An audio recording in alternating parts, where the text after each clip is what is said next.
இந்தியாவுல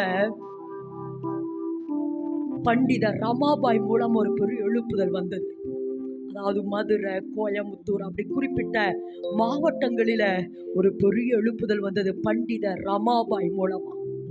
ஆக்சுவலி அவங்க பஞ்சாப் மாநிலத்தை சேர்ந்தவங்க.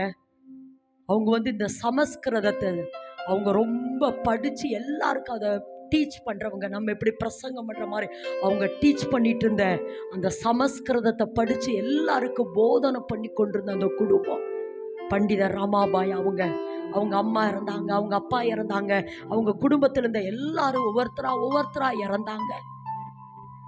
ஆனா ஒரு நாள் எல்லா புத்தகத்தையும் வாசிக்கிறோமேன்னு சொல்லி வேதத்தை ஒரு நாள் வாசிக்க ஆரம்பித்தாங்க. அவர்கள் ரட்சிக்கப்பட்டார்கள். ஆமென் என்று சொல்லலாமா? ஏசப்பாவை ஏற்றுக்கொண்டாங்க. முதல் திருமணம் நடந்தது, கணவன் இறந்துட்டாரு. அந்த முதல் திருமணத்துல பிறந்தது மனோரா அப்படிங்கிற ஒரு மகள் ஒரு மாத்திரம். 2வது திருமணம் பண்ணினாங்க. அந்த கணவருக்கு காலரா வியாதி அவங்களே இறந்துட்டாங்க. 22 வயதிலேயே இளம் விதவையானவங்க. 22 வயதிலே 2 திருமணம் செய்து இளம் விதவையான அவங்க கல்கத்தால படிச்சாங்க, அப்புறம் அமெரிக்காவில் படிச்சாங்க. ஆலன் என்கிற ஒரு மனுஷன் மூலமாய் முழுக்க ஞானஸ்தானம் எடுத்தாங்க.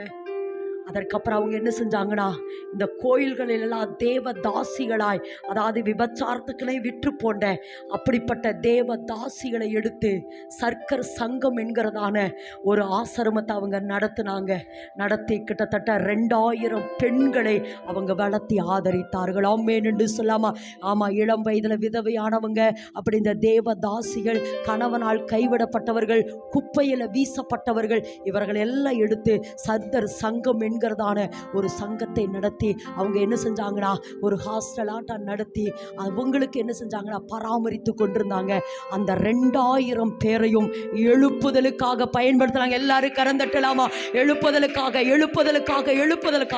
ஏன்னா அவங்க வருஷத்துக்கு ஒருக்கா அந்த வேல்ஸ் தேசத்தினுடைய எழுப்புதலுக்காக போவாங்க.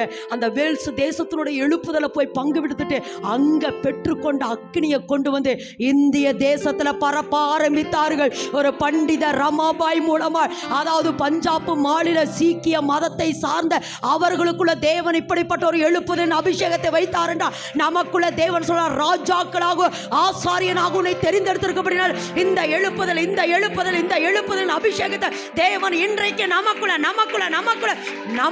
வைக்கிறார்.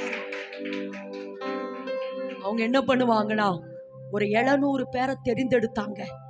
அவங்களுக்குள்ள அவங்க 2 பேர், அந்த 700 பேர்ல 2 பேருக்குள்ள அக்னியை வச்சு அவங்க என்ன செஞ்சாங்கன்னா, ஒவ்வொரு கிராமமா அனுப்புனாங்க. கிராமமா அனுப்பி அப்படித்தான் நம்மளுடைய தமிழ்நாட்டில் இருக்கிற அநேக மாவட்டங்களுக்குள்ள பண்டிதர் ரமாபாய் மூலமா தேவன் ஒரு எழுப்புதலை கொண்டு வந்தாருமா. இன்னைக்கு கர்த்தர் நம்மளை நம்புறா. நல்ல